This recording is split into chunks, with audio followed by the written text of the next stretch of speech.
Okay guys, let's test our AirPo. Okay, so connected siya sa internet.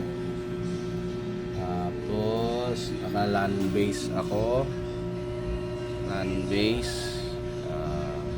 For ito for testing purposes ko lang kasi ito. Ayan. Wala pa tayong coin slot, so test lang natin. So ito yung D4. Okay, yan muna ang magiging coin slot natin. So let's proceed to our Wi-Fi. Open natin, hanapin natin. Hindi ko pa binago ang mga SSID niyan para makita ninyo. Pt5 talaga. Ito, connect tayo sa 5G. Connect. Okay, yung redirect na siya. Ayan, okay. Then insert coin tayo. Ayan. Okay, kunyari ito ang coin slot natin.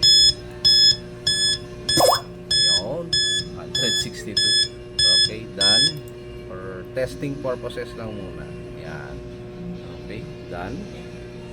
Okay, problem. Tapos punta tayo sa ating Kitify admin. Ayan na po siya. Okay, natin ang ating network settings sa CoinStat settings. Ayan po, naka LAN base. Okay, LAN base. Okay, ayan, working po siya. Check natin kung may internet tayo.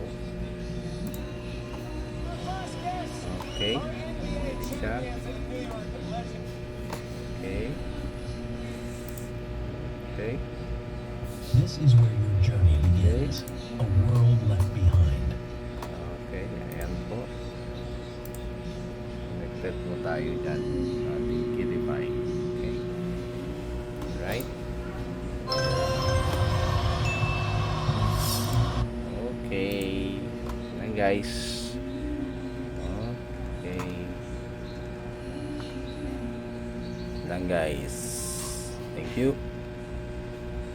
Gusto nyong mag-avail sa akin ito, meron pa tayong stocks until supply last.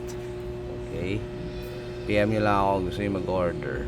Okay, 1,000 lang po. 1,000. Naka-configure na po siya ng naka-pre-flash na po siya ng Kitify standalone router based.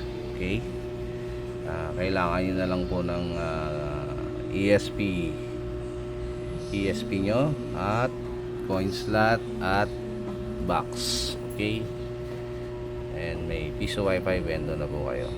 Okay, no license pa to, bali nilagyan ko pa siya ng license ng ating Kitify para matest lang natin.